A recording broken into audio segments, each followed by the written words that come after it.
chance to guide and take a stand. Community rising, hearts aligned. In this moment, powers redefined. It's in the ballot where we belong. Every vote builds a nation strong. Your council, your board, your mayor in line. Together we shape this land divine. It's in the ballot where we belong. Every vote builds a nation strong. Your council, your board, your mayor in line. Together we shape this land divine.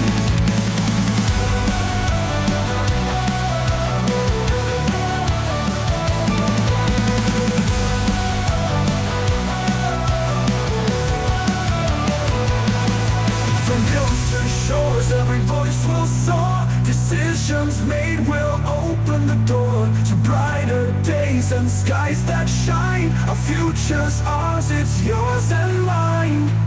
It's in the ballot.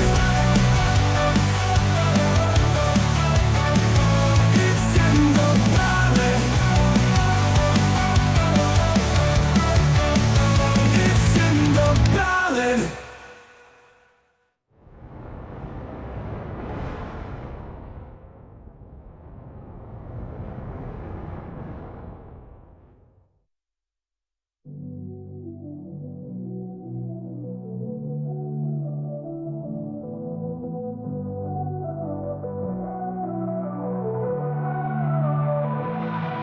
From hills to shores, every voice will soar. Decisions made will open the door to brighter days and skies that shine. Our future's ours, it's yours and mine. It's in the ballot. It's in the ballot. It's in the ballot.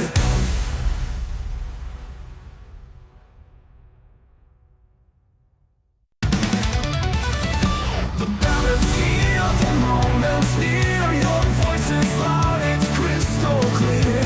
Kiwi dreams and hopes collide.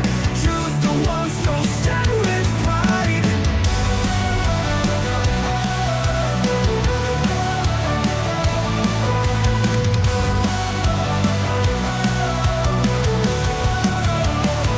It's in the ballot where we belong. Every vote builds a nation strong. Your council, your board, your mayor in line. Together we shape this land divine. The future's written in your hand. A chance to guide and take a stand. Community rising, hearts aligned. And together we shape this land divine.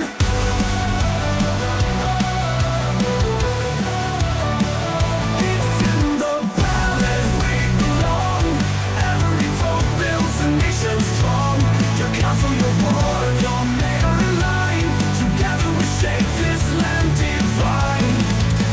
Fortune in your hand, a chance to guide and take a stand. Community rising, hearts aligned. In this moment, powers redefined. It's in the ballot where we belong. Every vote builds a nation strong. Your council, your board, your mayor in line. Together we shape this land divine. It's in the ballot where we belong. Every vote builds a nation strong. Your council, your board, your mayor in line. Together we shape this land divine.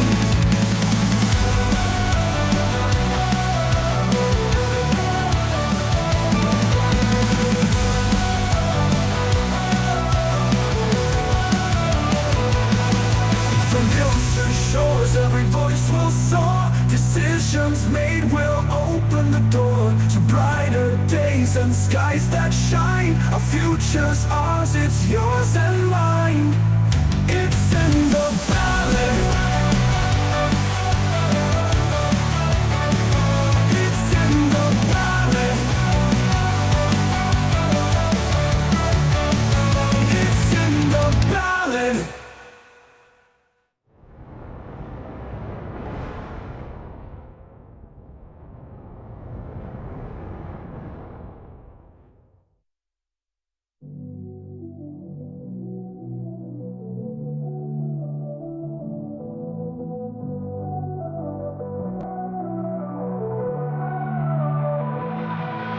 From hills to shores, every voice will soar. Decisions made will open the door to brighter days and skies that shine. Our future's ours, it's yours and mine. It's in the ballot. Sound test, sound test. Brilliant. Red leather.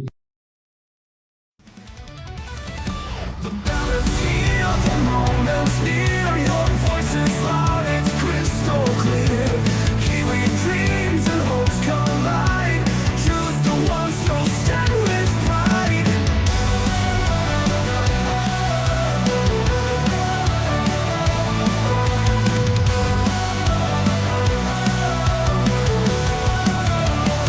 It's in the ballot where we belong. Every vote builds a nation strong. Your council, your board, your mayor in line. Together we shape this land divine. The future's written in your hand. A chance to guide and take a stand. Community rising, hearts aligned. And that's how we shape this land divine.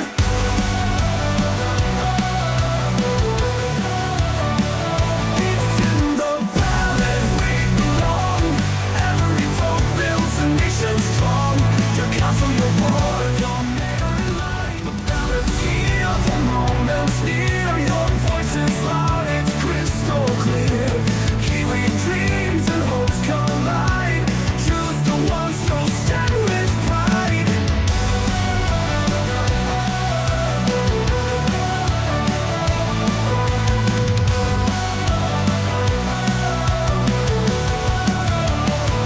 It's in the ballot where we belong. Every vote builds a nation strong. Your council, your board, your mayor in line. Together we shape this land divine. The future's written in your hand. A chance to guide and take a stand. Community rising, hearts aligned. And that's how we shape this land divine.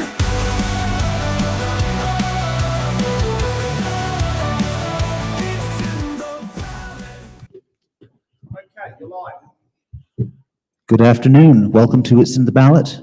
I am Nick Hollander, your host. And we have here our lovely candidates, all 7 of them.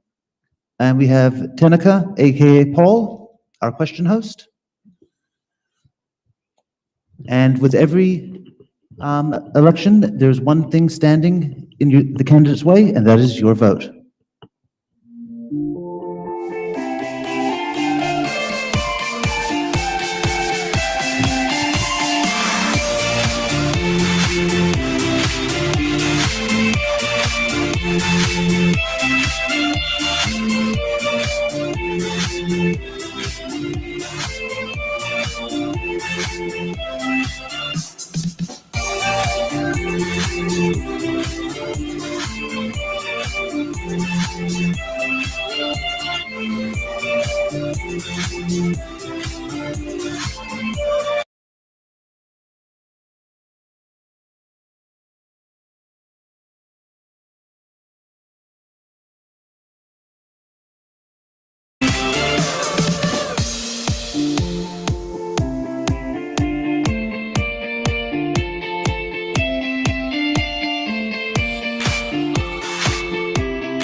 No, let's finish.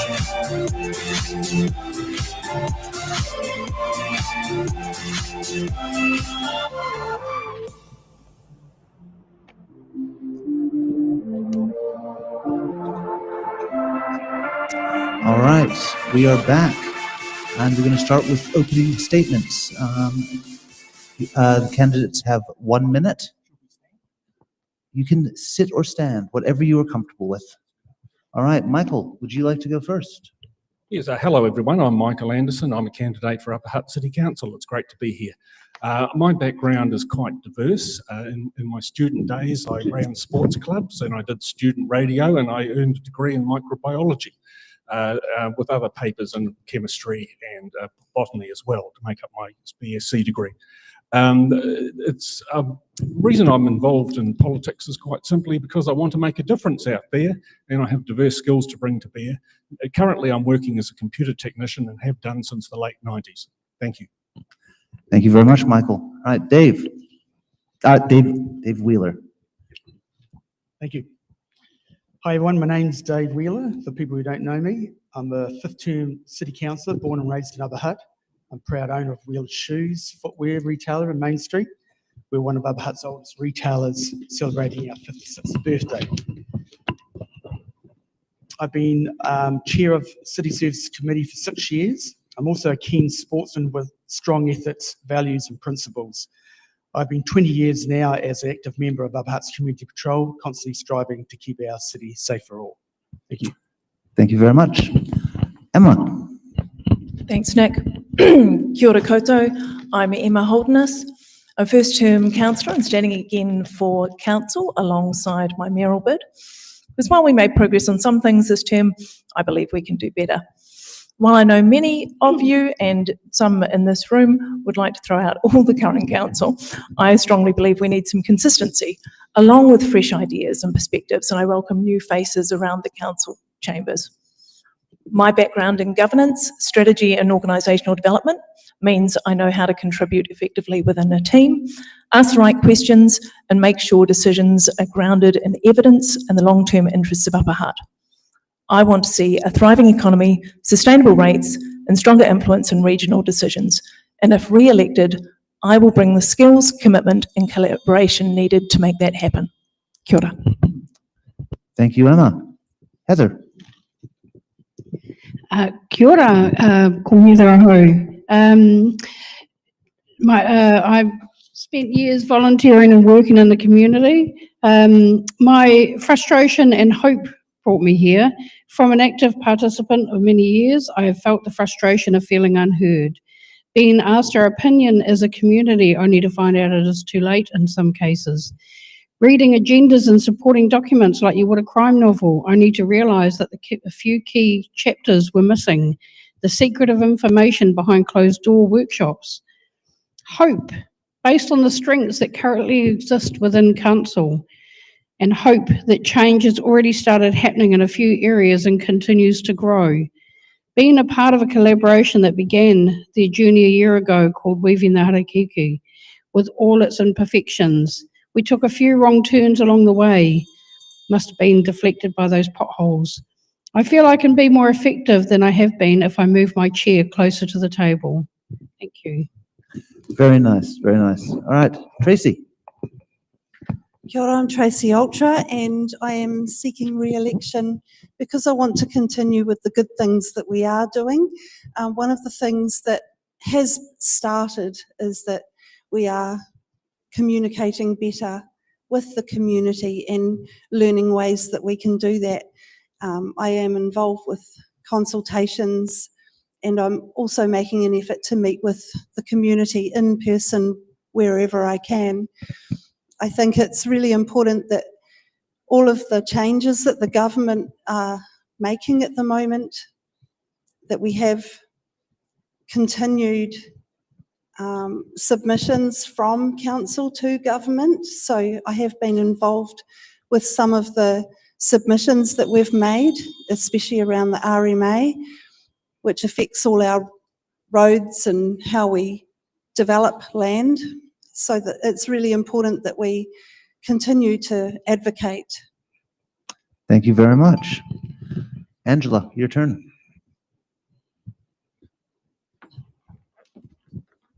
Kia ora tātou, ko Angela McLeod Aho.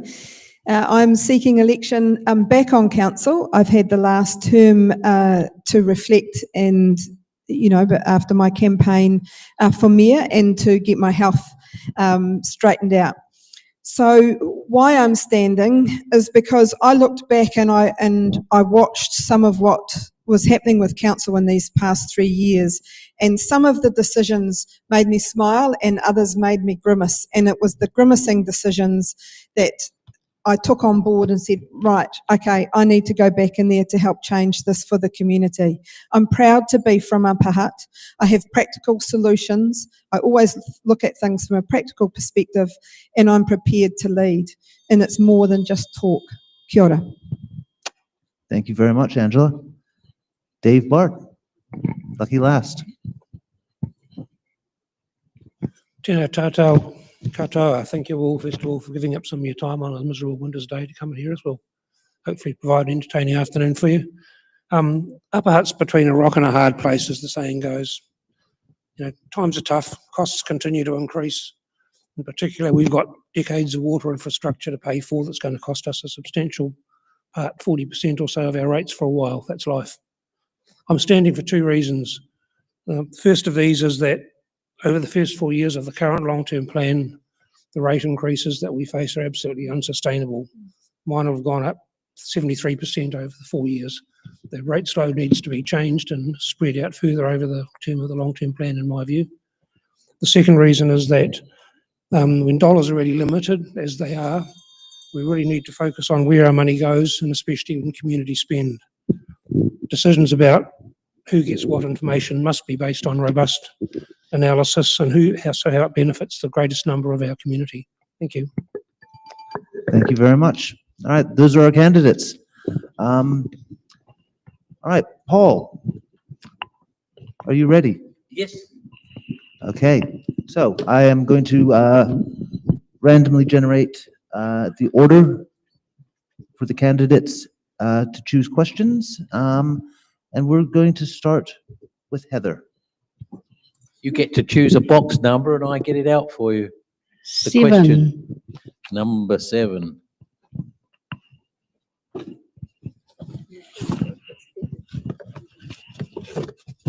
Sorry, can all the candidates hear me? Question for you, Heather. What political party are you linked to? And what letter? It's W. W, thank you very much. None. In fact, I would like to see political parties disbanded and we just choose the best person to represent our area in politics. Thank you very much. Next up, Dave Wheeler. 12.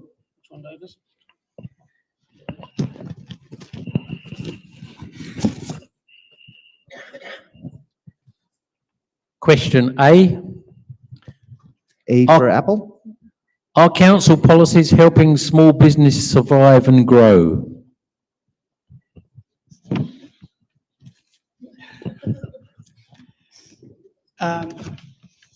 Yes, we, council have had over the past different policies. One was the economic development grants policy, which we had starting from about 2015, if I remember rightly, and has helped many businesses establish in Upper Hutt, some big businesses in Alexander Road.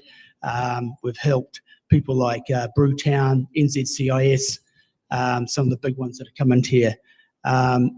We've also had an economic development team that's helped the CBD through all the liaising with the retail shops, working with them very closely. We've also had involved with the Chamber of Commerce as well, helping businesses and retail shops as well. Thank you. Thank you very much, Dave. Emma, your turn. Number 13. 13. Lucky 13.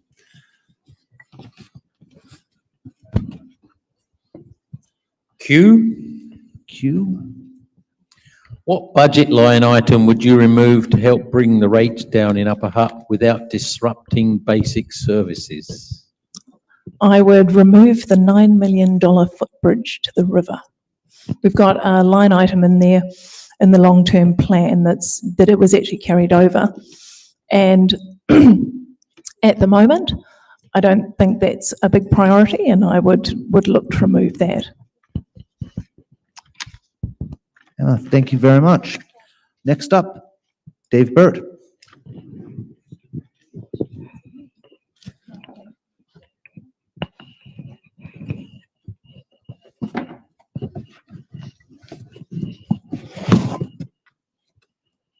J. Could Upper Hutt City Council be more open with its information and meeting access? If so, how?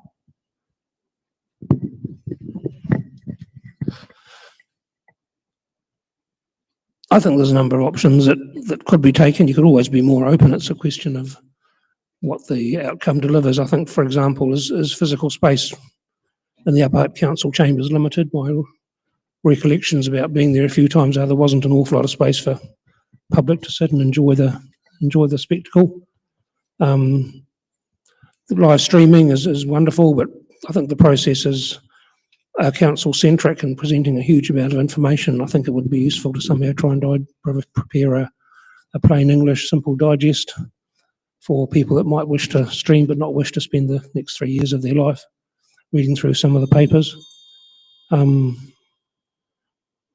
And also identifying the key areas. I think it's hard. Council papers can be pretty darn hard to actually read through in their entirety. So it might be easy for those in the know about where to access, but where and how to access different levels of information. But it certainly, I think, could be more friendly. And then you get into a whole different channel about how you communicate with people who don't have access to internet. But that's outside the room. That's the time I've got. Thank you. Thank you. All right. Matt. Sorry? It says Matt. I know we don't have a Matt, so I'm going to choose. What was the name? Oh, no one's come in remotely. All right. Sorry, Matt. I'm going to have to go to the next one. Angela. Sorry? Iwa, Well, yeah. 9. Thank you. I'm not that good yet. I can do up to 10. That's as far as I got. Question K. What are your ideas for helping people who don't have good internet access to be involved and have their say? This fits so perfectly. It sure does. So from a personal perspective, I live in rural Upper Hutt and have issues or have had challenges for access to internet. So one thing that I did when I was on council is I pushed for research so that we could find out the size of the issue for rural Upper Hutt, and it's quite significant. So I would look at ways as to how the council might look at facilitating digital infrastructure, but also I also understand one of my former colleagues has done a lot of work with the senior population through SeniorNet, and there is a lot of work that can be done there, and I think council is in the position of being able to facilitate. I'm not sure that the budget line question earlier would accommodate necessarily some money spent, but I'm sure as hell think we can support in other ways. Thank you very much. Okay, no one has used their buttons or defers yet, so just a reminder that you have them and feel free to use them. In fact, we encourage it. Next up is Michael. That's right next to you, Paul, number 1.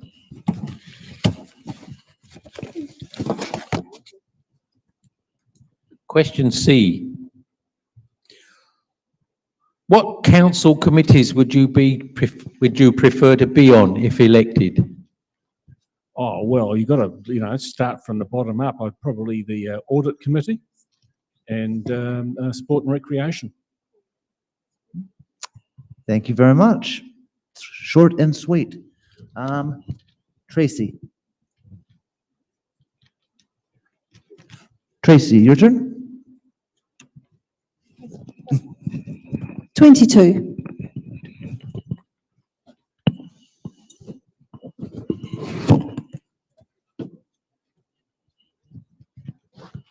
Question S.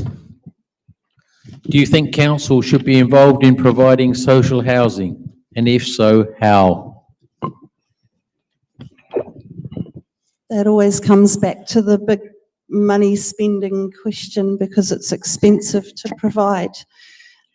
Social housing is absolutely essential for any city.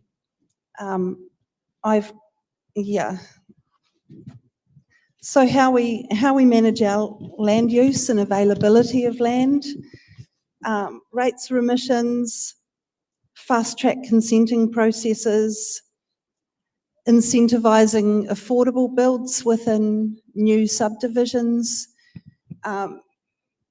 Apart from that, I don't think that we do have the money available to own our own social housing.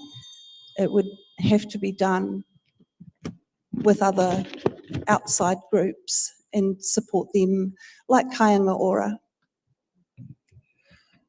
Thank you, Tracy. All right, next round. I will randomize our list. Those of you who don't know, this is one of my first few times hosting, so thank you for your patience. All right, next round. Michael, you're up.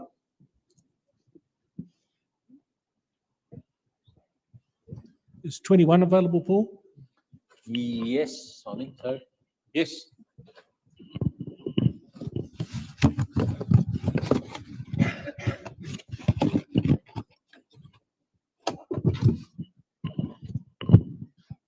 Z. Zed?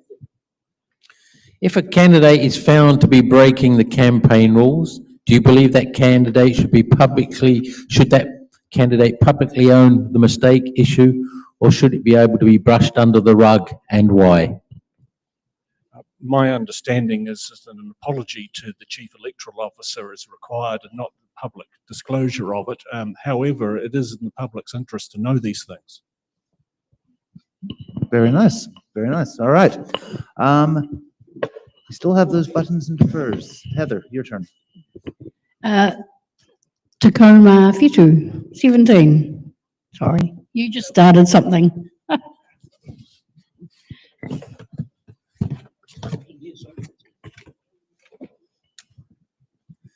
B, question B. B. Is rate money being spent responsibly? Okay, emphatically no. If it was personal spending, then I would be in trouble. It's like prioritising an addiction over food on the table. Look, at the end of the day, there's some really good things happening at council, and that's without, I think something's been lost. I think there's a disconnect happening, and I don't know, we're making decisions without really feeling. Actually, that one that was answered somewhere better. There was another one that was similar. We've actually got a cost of living crisis, and I really think that we need to be wiser in how we spend money. If it was our personal income, we wouldn't be spending it the way we are. Thank you. Thank you, Heather. Dave Wheeler, you're up. 9. That's been done. Yeah, because it was Angela's. I think 9 is gone, sorry.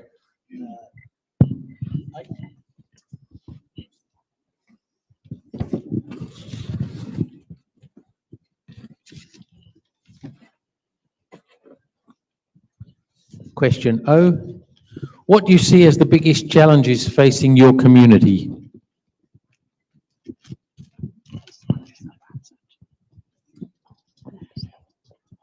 The single biggest challenge I can see in the near future will be water, our 3 waters, as it's 46% of council expenditure alone at the moment, and it will be taken off us. So the key to this will be making sure that we get good representation with the new water reforms that are taking place.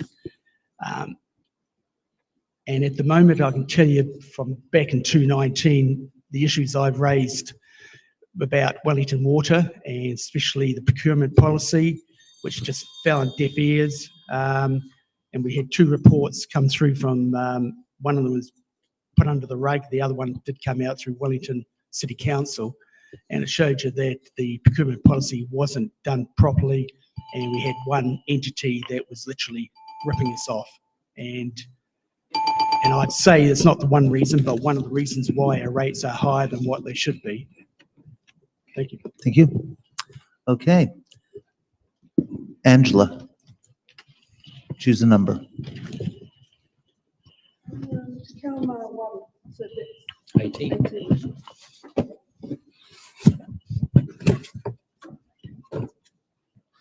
Question AA. Tell us what you think of local government or local democracy.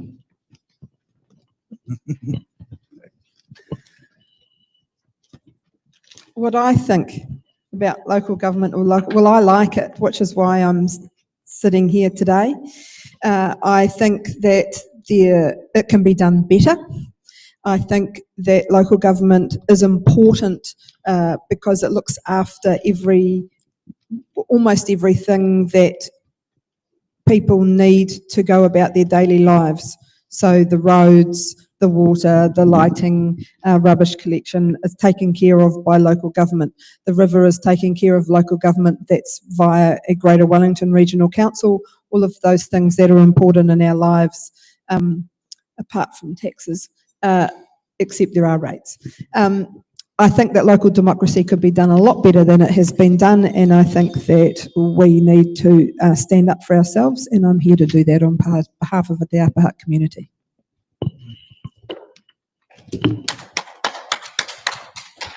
All right, Emma. I'll go with 5 because it's just sitting there looking lonely at the front there. Oh, lonely 5. Question I.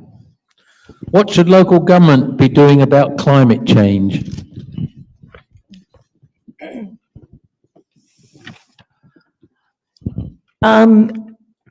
We need to be practical and balanced. We need to reduce our own emissions where we can. That was one of the things in installing a heat pump for the H2O extreme rather than the old boiler system. We need to build climate resilience into our infrastructure and into how we deliver our services, but also we need to build resilience into things like our networks, like our food networks, those sorts of things as well. We need to make our decisions that are environmentally as well as financially sustainable. Thank you, Emma. Okay, next up. Oh, here we are. We have our first button. Who was first? All right. Thank you. I agree Tracy. with everything Emma said, and I'd also like to add that whenever I consider what we can do around climate change, obviously those are expensive things to change, but also how we do civil defence is really important too. So I've been attending a lot of the community drills for civil defence, and a lot of the issues that we have are around water storage. So, and also having all of our eggs in one basket. I don't like that we're all connected to the same water infrastructure and electricity infrastructure, and when it goes out, the whole lot is affected. And I think that there should be more in terms of solar panels. So the other thing for H2O Extreme was that we do have solar panels on the roof, and I'd like to see solar panels on everybody's roof to reduce our power bills and also to make us more resilient in a natural disaster or any sort of climate event. The other thing in Upper Hutt is wildfires. Oh, have I run out of time? You have. I could keep going. I'll hold up my other card, shall I? All right, we have a second button. All right, Michael. Oh, sorry, not Mike. Dave. Dave Bart. Thanks for the opportunity to speak on this. I think my challenge is that, as best I can understand it, climate change, as far as Upper Hutt at the moment, concerns rubbish collection, waste collection, which is totally pretty well inadequate. I think the council needs to do, well, 4 things. Firstly, it needs to understand what the science is telling us. Secondly, it needs to understand that what things council can do and can't usefully do. Reduce organisational emissions, yes. Work with the community to reduce impacts. Adaptation, yes. Looking at drive emission reduction activities down on a city level, no. Organisational reach can't be done, or can't be done well. Thirdly, communicate what we can and can't be done to the city and to the community effectively. I think we need to develop an effective or meaningful resilience plan that ensures we have an adequate, that especially ensures we have an adequate flood protection plan. I understand there's a huge amount of resource and money going into stopping Lower Hutt getting flooded, but I'm not sure whether the same level of resources go into protecting Upper Hutt from the upper valley. Thank you. Any more buttons? No? All right. Very good, though. Thank you. So we are up to Dave. Your turn. Dave Burt, sorry.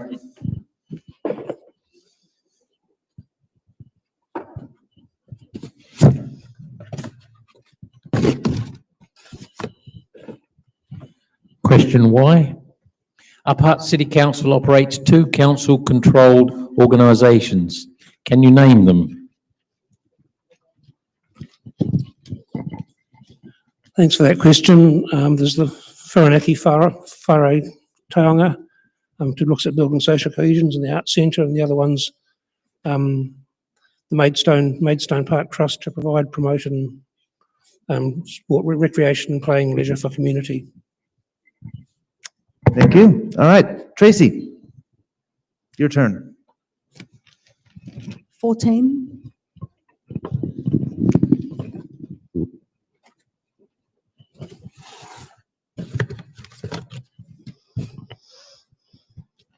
Question B. What should council priorities be when making grants to the community? B. There we go.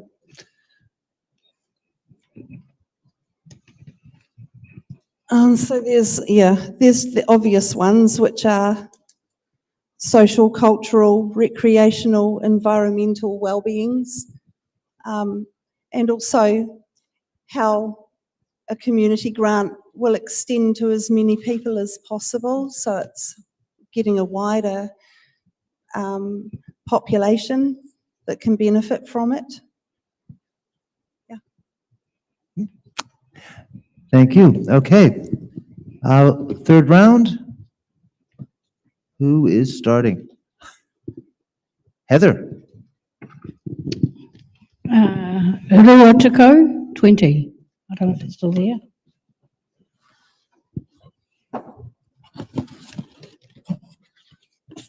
That's right, anyway. Question R.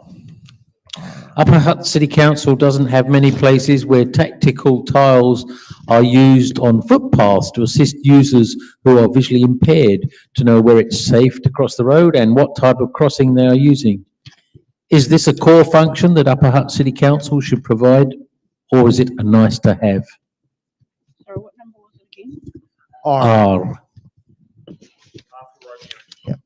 Or Rambo, R. Rainbow. Okay, funding from Central was cut for pedestrians and footpaths, that's my understanding. I believe the vision impaired are entitled to navigate active spaces safely. However, the problem is bigger than just tactical tiles. Most of the pedestrian spaces are unsafe for those with limited mobility. I know I submitted on plans being drawn up a couple of years ago, unsure that what the completed design looks like. We also need more seating along Ferguson Drive. So I think for me, it's more than just tactical tiles. So we need to consider our active spaces in general. If we've got uneven, unsafe footpaths, it's a bigger issue than just the tiles. Thank you very much. All right. Dave Burt, you are up.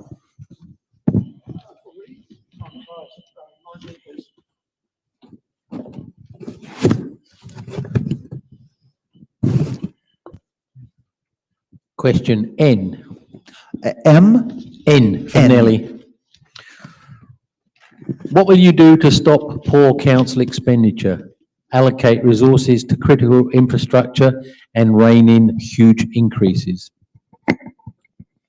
I think the essential problem here, as I see it, is that we need to get a better handle on how well and wisely council funds are being spent on certain areas.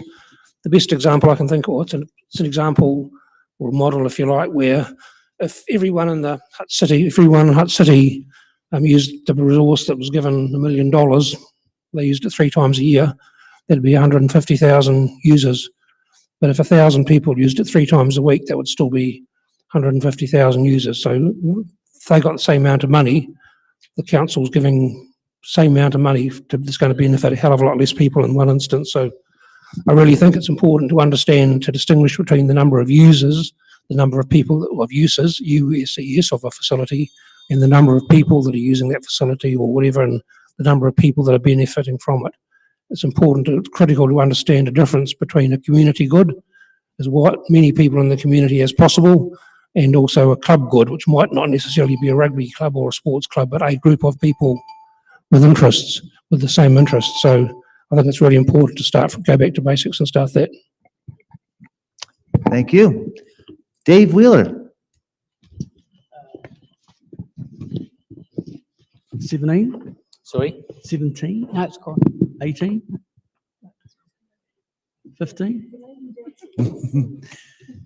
We got 15 at the front. Number 10. Okay. Yeah. There's 11. 15. 15. 15. Sorry, some of our labels went a bit askew. Question E. What are your priority areas for expenditure?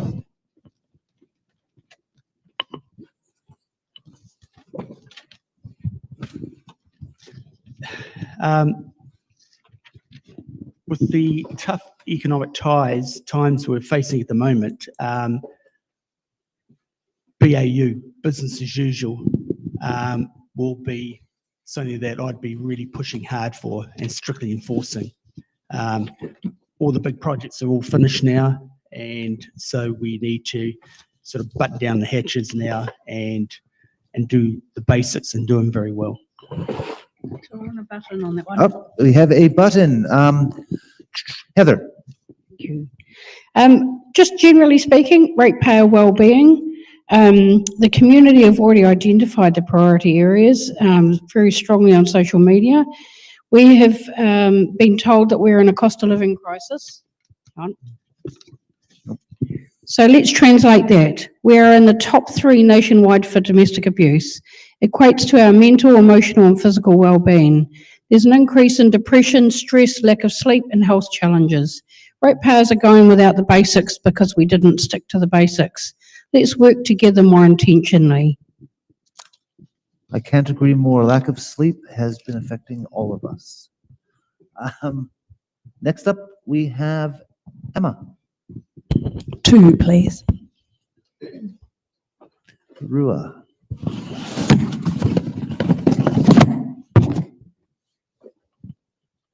Question D. What is your view on residential, commercial and industrial growth in the district? I'm supportive of growth that's planned, that's sustainable, that benefits our community. So that means ensuring that our infrastructure keeps pace and our CBD has a clear strategy, and we have the right balance of housing, business and green space. So all growth needs to work for the future of Upper Hutt. Thank you, Emma. Oh, and we have a button from Tracy. Yes, I'd like to add to that, so we've got residential, commercial and industrial growth. And I'd also like to add to that rural is also an important aspect of different land uses, and that I think, I always think of noise and smells and traffic whenever there's any sort of additional growth in the city, and that we should be considering the people who already live there before we start with mixed use or different types of land uses. Okay, next up. Oh, we've got another button. Oh, another button. All right. Sorry. Angela. I live in rural Upper Hutt. I've been involved regionally around food production and the sustainability and resilience of food. And my ears always prick up when I hear rural and development and growth. Don't you dare touch the land that's there to provide food and fibre for our nation, and don't you dare touch it for Upper Hutt. We have a very restricted space now in rural Upper Hutt for growing food, and we need to keep it that way. Sorry, I'm going to butt in here. Okay, Heather. Sorry, that's a bit of a trigger too, because I think in some ways it's very easy to slum our urban environment and keep the rural safe. And don't get me wrong, I respect the rural area, but we're intensifying our urban. We've actually reached post-growth, and the figures are saying that we've actually met our housing demand so far. At the moment, it's the perfect time to stop and pause and reassess what we currently have. We can't just keep adding blocks to the tower and think it will never fall over. So nationwide, people are starting to demand smaller, simpler dwellings that are either off-grid or semi-off-grid or a lot simpler. Less is more, less stress, less cost. So there are many other styles that we can consider. We can't keep smothering Papatūānuku without consequence. We're so focused on growth that we've forgotten to factor in the effects of our health and well-being and that of our environment.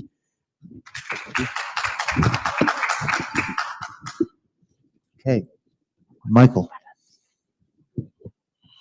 11, Paul? Sorry? Number 11? 11. No, 11's gone. No, you 11. underneath, Oh, sorry. oh.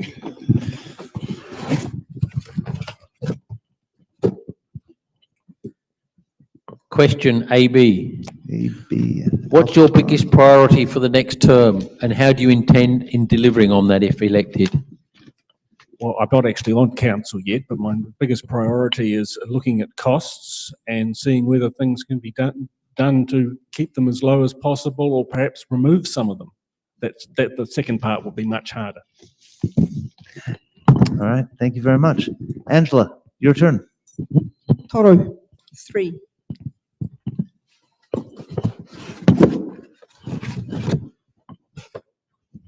Question L. What part of the community or business sector does council need to work more closely with? All of it.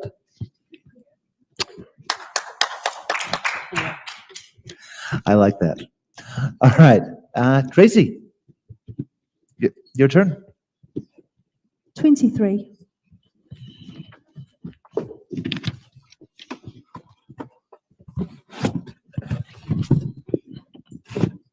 Question G. What is your approach to handling controversial and complicated issues? I'm really good at it. I love being confronted with angry people and calming the situation down. It's so much fun. So I think listening to people is the most important thing. So no matter how different people think, and that, you know, they'll come to you with things that you absolutely think the opposite way, but their views are still valuable and their views still represent some part of the community. So with us lineup of councillors being all so different, we all represent different parts of the community, and I think that listening is the most important part of resolving any issues. Good, good. All right, we have time for another round. Tracy, your turn again. The computer wants you. You're up again, yeah? Oh, yeah. Yep. Why me again? Okay. The computer says. 6.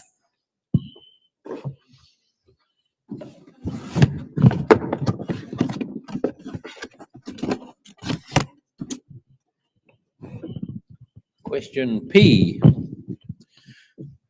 Do you think Upper Hutt City Council should establish a dog park? I really didn't want this question. You can defer it. You have a defer card. Can I defer it? Who would like it? Would you want it? Emma? Yeah, you've got a dog. Oh. Okay, Emma. Can I take it? Yeah, that's what defer does. Thanks, Tracy. I have 2 dogs. And I actually think private providers are already meeting this demand.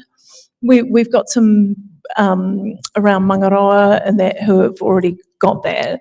And so I don't see it as a priority for council right now. I think we should instead focus on a more joined up approach to public spaces that serve diverse needs. Thank you.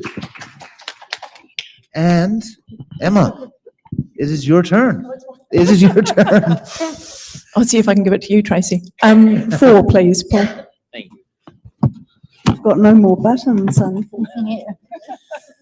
No. Question X. X-ray. Who do you think is missing out on local government participation?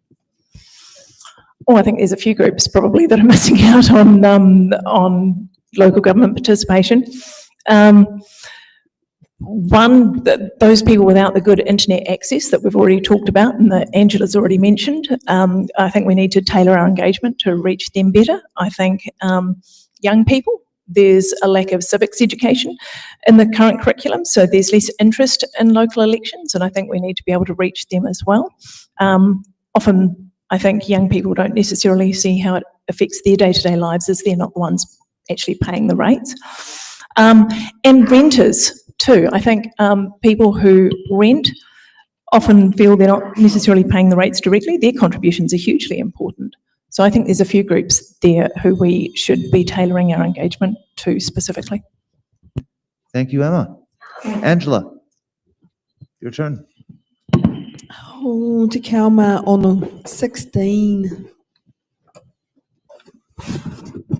16 once. Question T. Should we have more cycle lanes in Upper Hutt?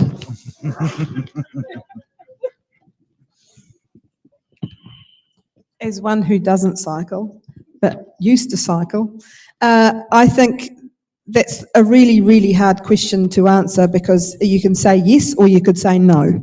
It's not an open question, so I'm going to make it an open question. What I actually think Upper Hutt needs is a very good integrated transport strategy. Unfortunately, one of the outcomes of the cost cutting that the council felt that they needed to do around rates was to throw the sustainable or sustainable strategic transport strategy in the bin.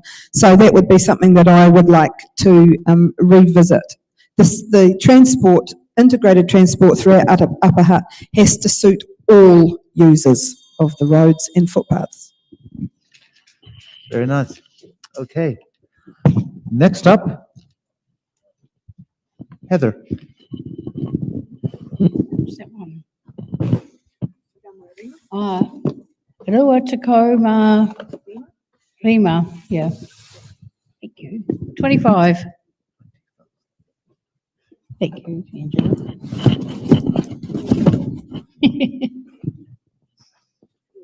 Question M. M for M. Michael. What are your ideas for achieving more public participation in local government decisions? Okay, well, I've co-created a collaboration called Weaving the Harakiki as a starting point. There is plenty of room to expand this. Consult at the beginning and not near completion when submissions are a waste of time and energy because it's virtually already decided. Create a more welcoming chamber. Present all the facts so community are equally informed. More face-to-face engagement. Use a variety of understandable communication to a very diverse community with differing communication needs. Example, language, visual, verbal, written, conversational, online. And then lastly, feeling valued and heard goes a long way.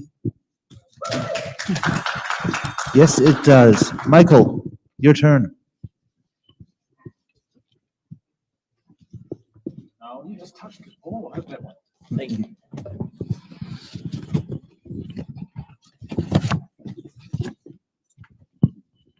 Question F.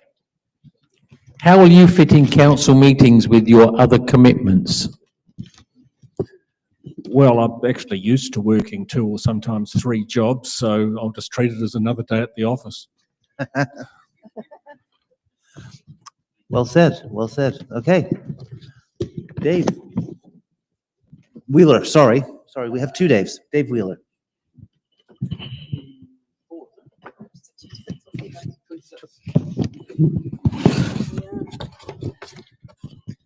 You are doing very well, Paul, thank you.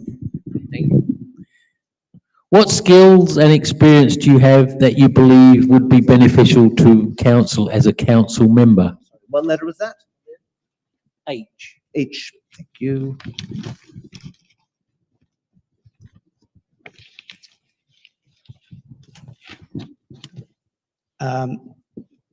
Being an owner operator of a business, I have business management acumen background. I have really good communication skills, dealing with the public on a regular basis, easygoing, diligent. I'm a retailer in Main Street, so I have local knowledge and on local issues here as well. Thank you very much. Now, the nice thing about having 7 candidates is that it's multiple, you can divide it into 28. So, last question, last candidate, 4 each. Dave Burt. Lot of choice.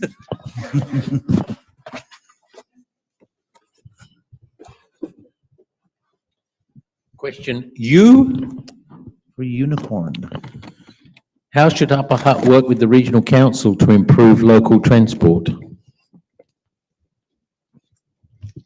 My understanding is that the prime responsibility for regional or local transport, it's a joint responsibility, but regional council and the local councils work together.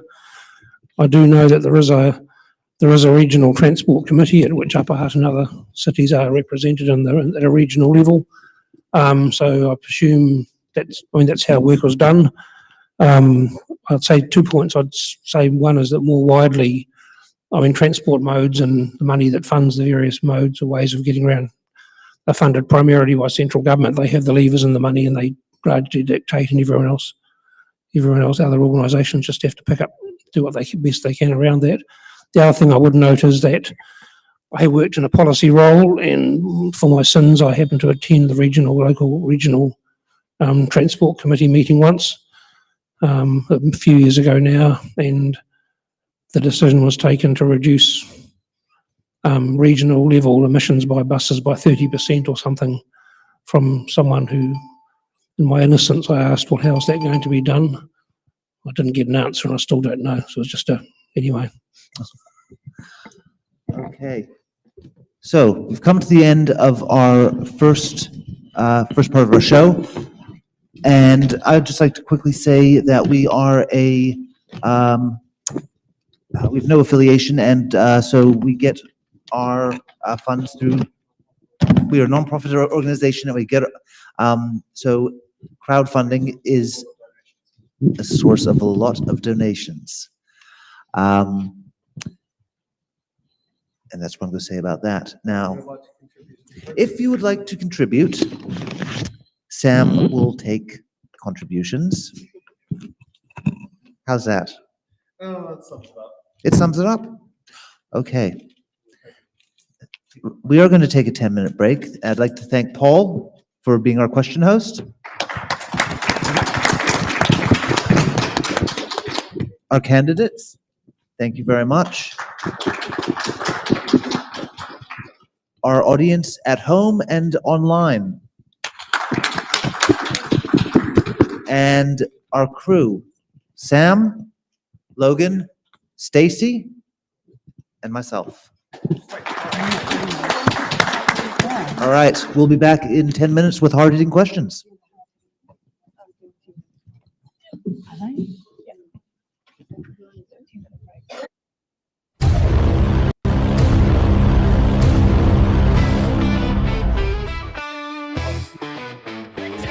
We're taking a pause, just a short little breather to stretch out your legs. You don't need a leader. The live stream will be back, so don't go too far. But for now, you can wander wherever you are. Intermissions aren't really a thing anymore, but we think they're cool, a tradition to adore. A moment to breathe, have a laugh, maybe chat. There's magic in breaks, and we're keeping that. Head to the lobby, your kitchen with glee, for snacks that are tasty and drinks. Fill up your plate. pour a glass, take your time, then come back refreshed, we'll resume on a dime.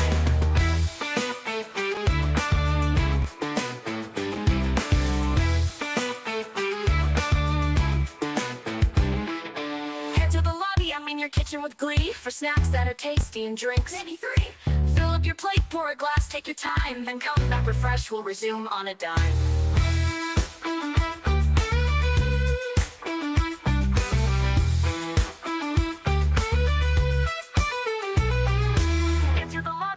Kitchen with glee, for snacks that are tasty and drinks. Maybe 3.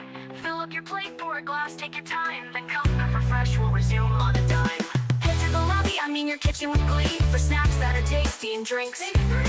Fill up your plate, pour a glass, take your time, then come back refreshed, we'll resume on a dime.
short little breather to stretch out your legs. You don't need a leader. The live stream will be back, so don't go too far. But for now you can wander wherever you are. Intermissions aren't really a thing anymore, but we think they're cool, a tradition to adore. A moment to breathe, have a laugh, maybe chat. There's magic in breaks, and we're keeping that. Head to the lobby, I mean your kitchen with glee, for snacks that are tasty and drinks. Fill up your plate, pour a glass, take your time, then come back refreshed, we'll resume on a dime.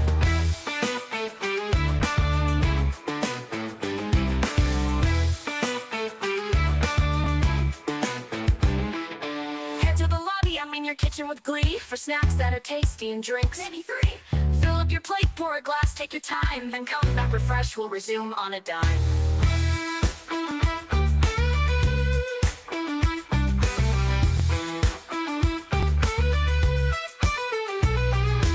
Into the lobby, I mean your kitchen with glee for snacks that are tasty and drinks. Maybe 3. Fill up your plate, pour a glass, take your time, then come back refreshed, we'll resume on a dime. Head to the lobby, I mean your kitchen with glee for snacks that are tasty and drinks. Maybe 3. Fill up your plate, pour a glass, take your time, then come back refreshed, we'll resume on a dime.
Oh shit, don't panic, but it's almost time to get back to the show. The candidates have stretched their legs, been partying, taking a break. There's still hard-hitting questions, closing statements and stuff you wanna know. So grab those snacks for their answers and prep for decisions you need to make. Oh, oh, oh, oh, oh, oh, oh, oh. The candidates have stretched their leg. The candidates have stretched their legs, been partying, taking a break. Oh, oh, oh, oh, oh, oh, oh. There's still hard-hitting questions, closing statements and stuff you wanna know. So grab the snack you wanna know. So grab those snacks, hear the answers and prep for decisions you need to make. Oh, oh, oh.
moments near, your voice is loud, it's crystal clear.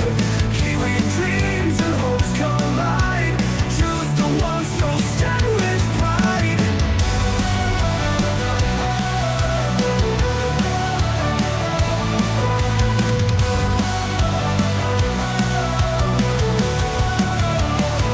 It's in the ballot where we belong. Every vote builds a nation strong. Your council, your board, your mayor in line. Together we shape this land divine. The future's written in your hand. A chance to guide and take a stand. Community rising, hearts aligned. In total we shape this land divine.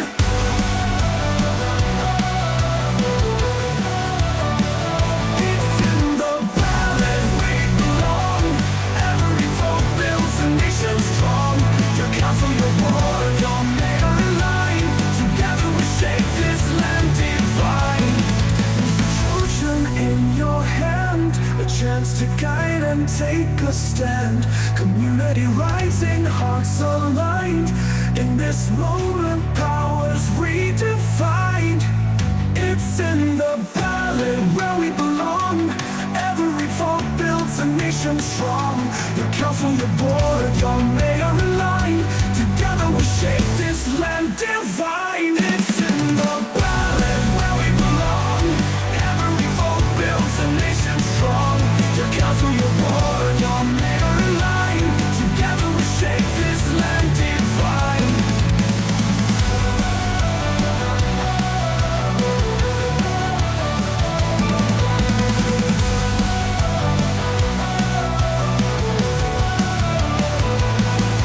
From hills to shores, every voice will soar. Decisions made will open the door to brighter days and skies that shine. Our future's ours, it's yours and mine. It's in the ballot. It's in the ballot. It's in the ballot.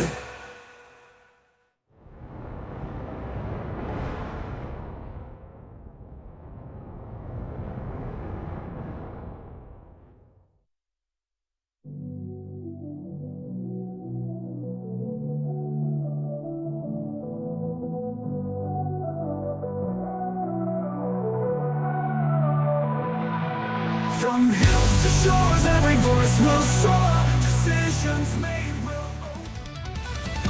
The ballot's here, the moment's near. Your voice is loud, it's crystal clear. Kiwi dreams and hopes collide.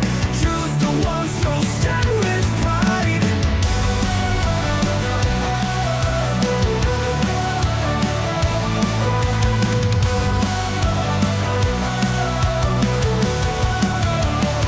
It's in the ballot where we belong. The ballot's here, the moment's near. Your voice is loud, it's crystal clear. Kiwi dreams and hopes collide. Choose the ones who'll stand with pride.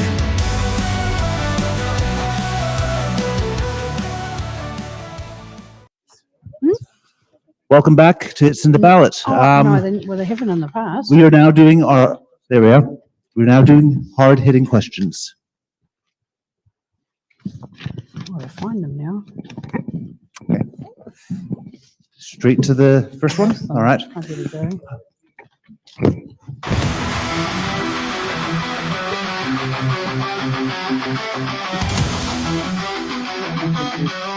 Hard-hitting questions. We don't give any money. What does a question? Because every candidate has answered the hard-hitting questions. All right. I'm going to do the order again. So candidates, all candidates must answer. No defers, no buttons. Hold on, randomize. All right, hard-hitting question number one. There's a lot of talk about amalgamation into a unitary authority, similar to Auckland Council. What are your views on this? Start with Heather. There's a lot of talk about amalgamation. Oh, sorry, no, I'm reading the question. Sorry. Years ago, I submitted against this.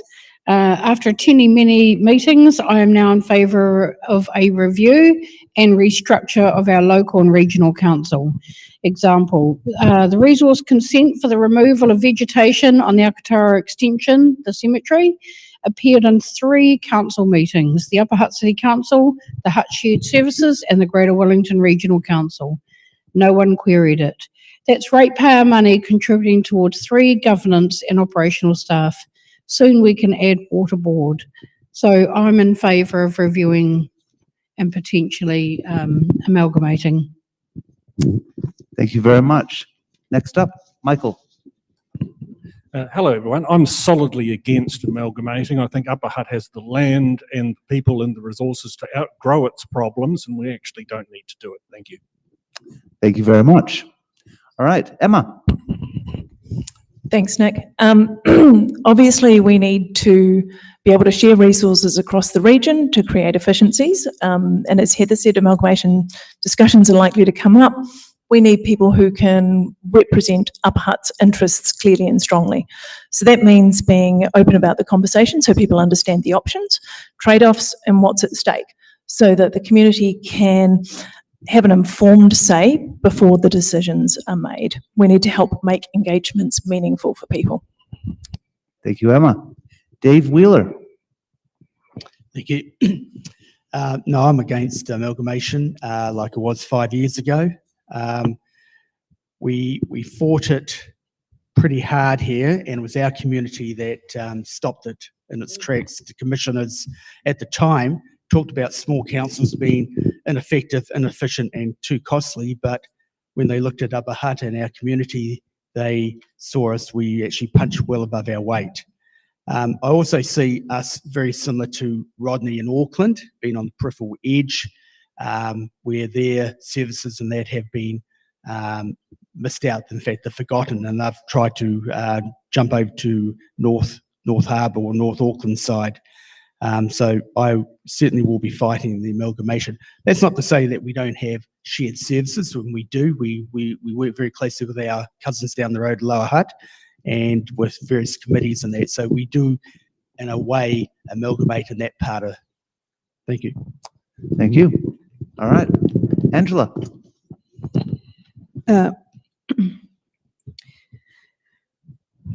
I'd like to know what the community think about amalgamation. Last time I was around the council table, as Dave pointed out, Sir Wilder Gardner was leading the discussions around the possibility of amalgamation. Moi rā rangatira. And as he said, Upper Hutt were one of the catalysts for stopping that in its tracks. And I know there is always talk of amalgamation, and I actually really don't think talk is necessary. I actually think we need some action, and I like the German model of how they work with their city councils, where shared services where they are needed and where they reduce the costs to all of the councils involved. Auckland City Council, the amalgamation up there has not worked. I was working in Parliament at the time when that legislation was being considered, and there was an awful lot of information around why an amalgamation doesn't work. But of course, I will always take on the views and feelings of the community to drive that decision either for or against. Thank you very much. All right, Dave Burt. Firstly, I think. Oh, try that again. Firstly, I think No. it's a theoretical question. It's not on the ballot this year. Would you like to use Angela's microphone? Sorry about that. Firstly, I think it's a theoretical question. It's not on the ballot this year. The incoming council's got many more issues that need addressing. More importantly, but there are some considerations that are worth mentioning. I think the governments might just dictate whether amalgamation happens or not. The current government's made noises about abolishing regional councils. The previous government's made noises about, pretty well forcing amalgamation, if I recall correctly.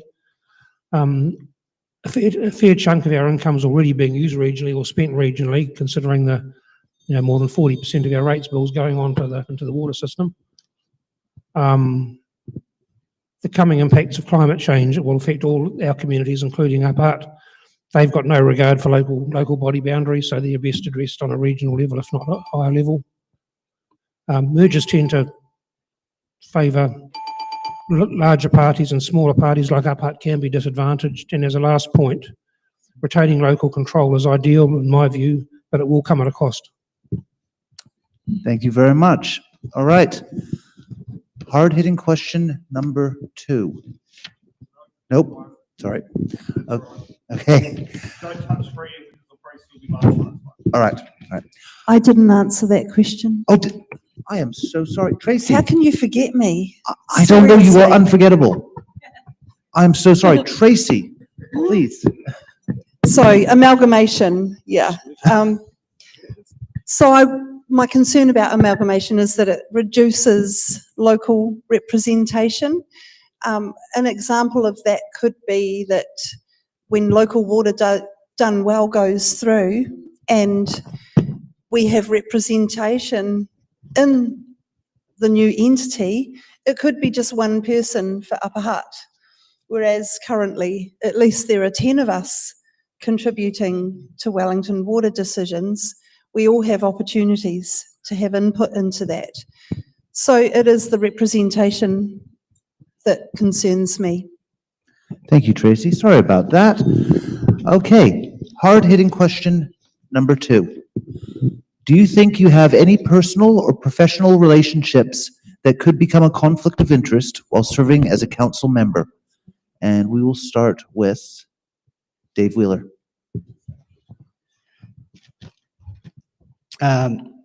No, not that I know of, but that's not to say that I wouldn't in the future.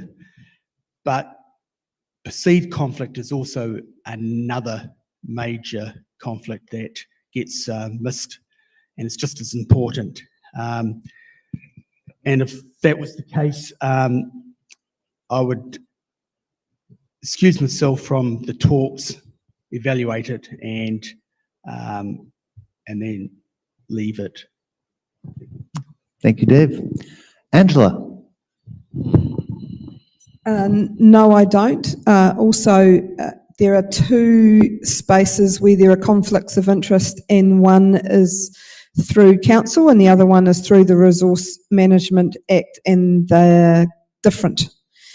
And I'm the same as Dave, as if there were anything to come along, then that I do have a conflict of interest in, I would be happy to declare it. It's also really important to note that in the local government sense, not as in other boards, but in the local government sense, it's up to yourself to determine whether that you do have a conflict of interest, whether it's financial or in any other. When it's Resource Management Act is far more prescriptive about what that conflict of interest is and where it lies. So it's, yeah, there's a couple of different pieces that would affect me as a city councillor. Yeah, thank you. Hope that helps. Very concise, thank you. Emma? Thanks. I don't have any professional or personal relationships that I believe would create a conflict, but I do understand the importance of transparency. So if there was one, I'd be happy to declare it straight away. And that's, I guess, what I would expect everybody else would do too. Heather? Thank you. No, none that I'm currently aware of, but as everyone else has stated, if something were to arise, then I would declare it at the time. Thank you. Thank you, Heather. Tracy? I don't have any conflicts of interest and I would declare them if they came up. Thank you. Good. Dave Burt? There we go. I'm on the only one I can think of, it might be a possible conflict, is I'm on the Birchville Community Garden committee, and my partner's also on that committee, and she's also active in the food security space and the wider sustainability sector. So if those issues came up for discussion and funding was involved in whatever, I'd obviously stand aside from those. Thank you. Michael? Hi, everyone. I don't have any financial conflicts of interest. However, I am friends with His Worship, Wayne Guppy. And my partner did go to primary school with Malcolm Gillies' future wife. Apart from that, none at all. Thank you very much. All right. Hard-hitting question number 3. What is your position on retaining the Te Tipuku o Te Ika a Maui constituency for Greater Wellington Regional Council, and why do you hold that position? Did I do all right? All right, and we're going to start with Heather. Thank you. Yes, as a tauiwi, I cannot speak on behalf of Māori. However, as a tauiwi, I support Māori representation. Thank you, Heather. Dave Wheeler. Thank you. Yeah, I was trying to work out what Wellington Regional Council part had to do with it, but from my perspective as a Upper Hutt City Councillor, we don't have Maori wards here, but we do have a close association with 10th Trust and Ngāti Toa and our local marae, Oranga Marae. Thank you.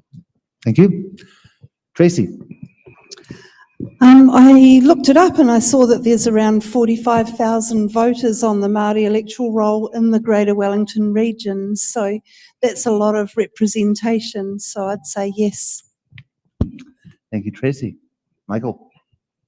My view on Maori wards is quite simply that Maoris are just as capable of standing as a candidate as anybody else, and we could potentially have a 100% Maori council or a Maori mayor or Maori anything else if the right people put themselves forward for election. Thank you, Michael. All right, Dave Burt. It's quite likely that I misinterpreted the question, but I go to Toastmasters and they say talk about what you want to talk about anyway. So I do know that Upper Hutt and Mana Whenua have signed a memorandum of partnership which mirrors the partnership between the Trust and Greater Wellington Regional Council to formalise their strengths and with their working relationships. You know, I think it's relatively simple. I think it's up to the partners to decide the value and whether they want to stay in or withdraw it. But I think a partnership approach has worked well for us in Wellington, the area, and Hutt City and the Council in the past, and will do so in the future. So I'm broadly in favour. Thank you, Dave. All right. Next up is Angela. Thank you for the question, and it was pertaining to Greater Wellington Regional Council, and I guess that's for them to decide, and it's for them to decide with their the partners that they have with the tangata whenua and mana whenua. As far as the Upper Hutt City Council goes, I imagine that is the question that was really meant to be asked, since we're councillors standing for council at Upper Hutt City Council, not Greater Wellington. There has been a discussion around the council table around Māori wards for Upper Hutt. I was disappointed with the decision to rescind that. What I'm actually more disappointed about is that I don't recall being asked my thoughts when Greater Wellington Regional Council discussed this themselves. And unfortunately for Upper Hutt, it has been taken out of the community's hands because there will not be a referendum. So, you know, how do we know? But Greater Wellington, that's up to them. Upper Hutt City Council, I think we should have a referendum. Fair enough. And Emma. Thanks. Yes, like Angela, I say the question for Greater Wellington needs to stay with Greater Wellington, but as a councillor, I supported the establishment of Māori wards both times. Because I do think it needs to go to referendum. I think that we should have a conversation on it, and I support fair representation and strong partnerships. Whatever model we use should help us work together and to strengthen our ability to get the best outcomes for Upper Hutt. Thanks, Emma. Thank you very much. Okay, have I missed anyone? Nope. Yes?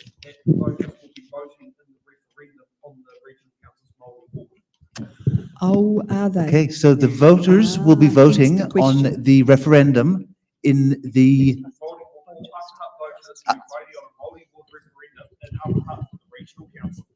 Okay, Sam?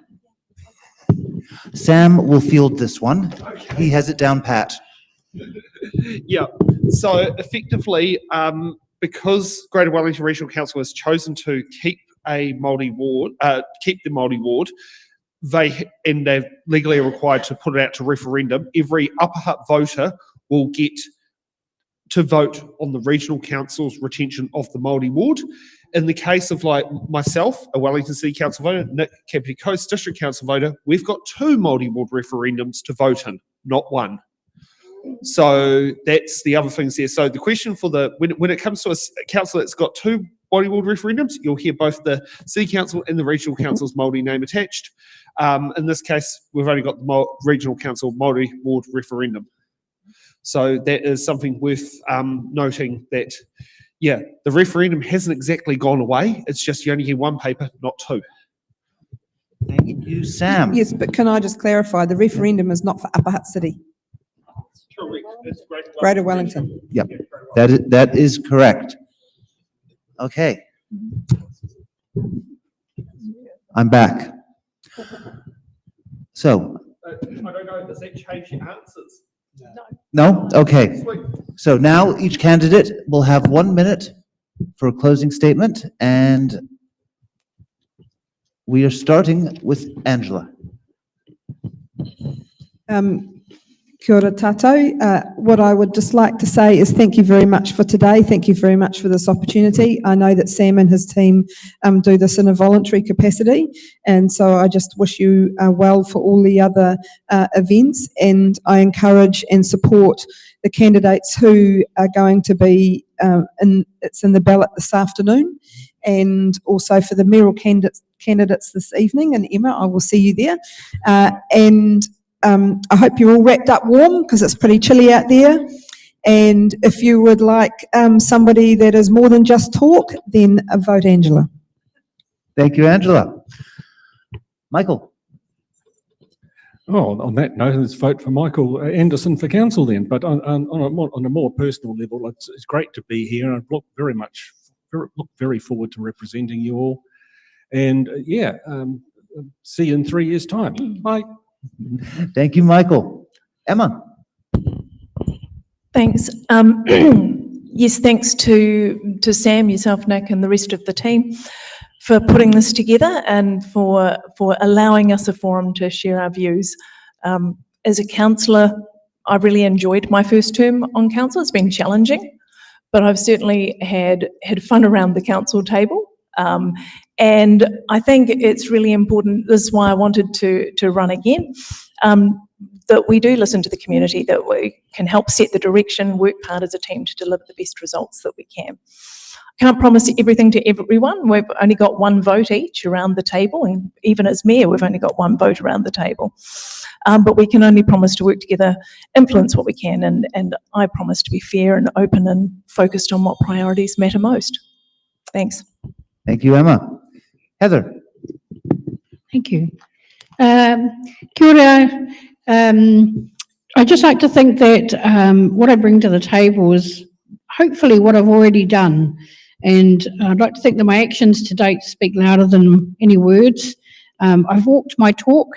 For many years, I've been actively participating in local decision making, and I've learned a lot along the way. I've gone blank. Sorry.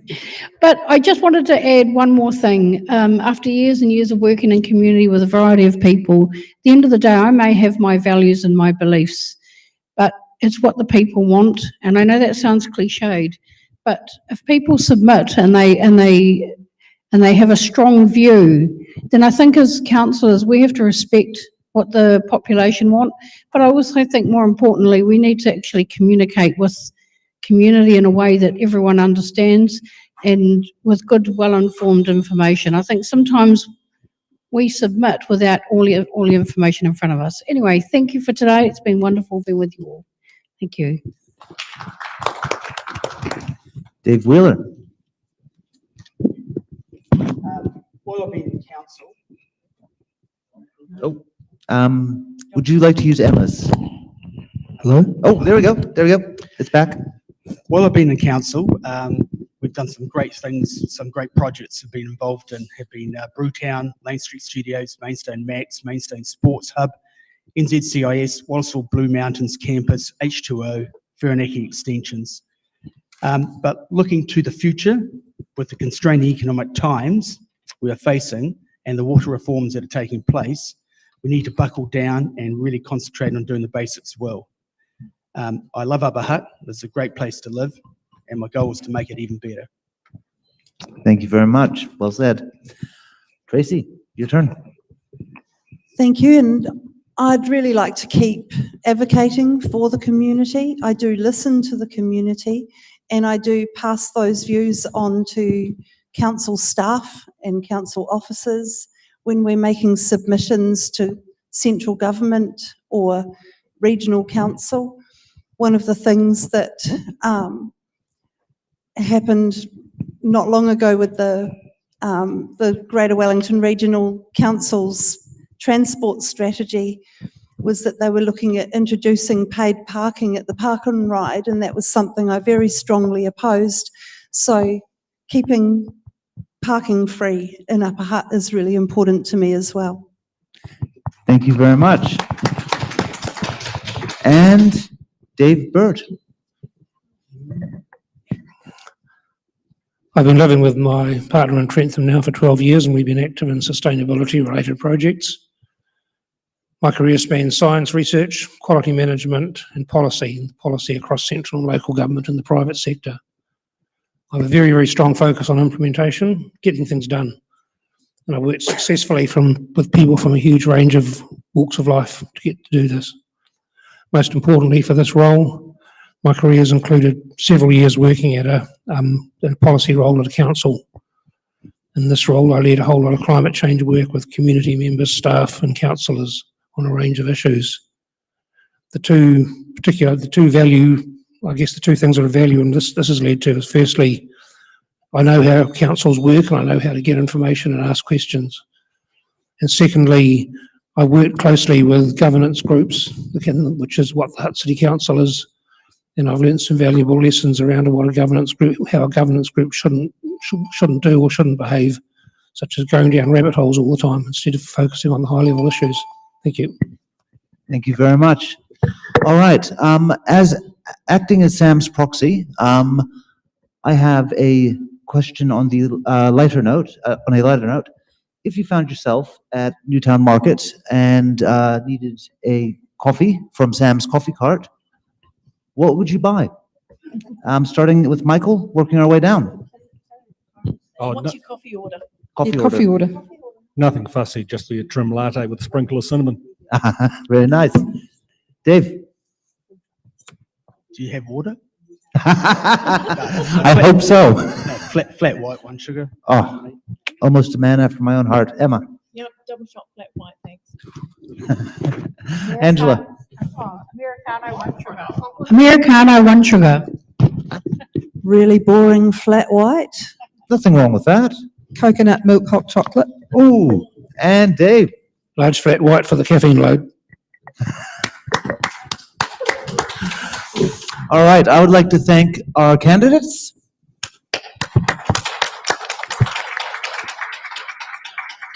Our brilliant audience. And our team both here and off-site. Sam, Logan, myself, Stacy, and have I missed anyone? Very sorry, Kiwi Skirt. Thank you very much. All right. I will see you back here at 4 o'clock for our next show.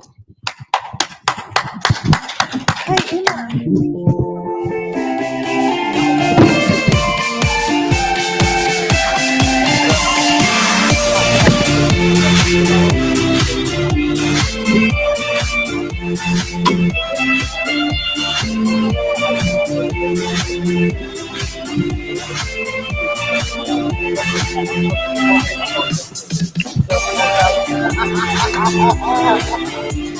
Emma.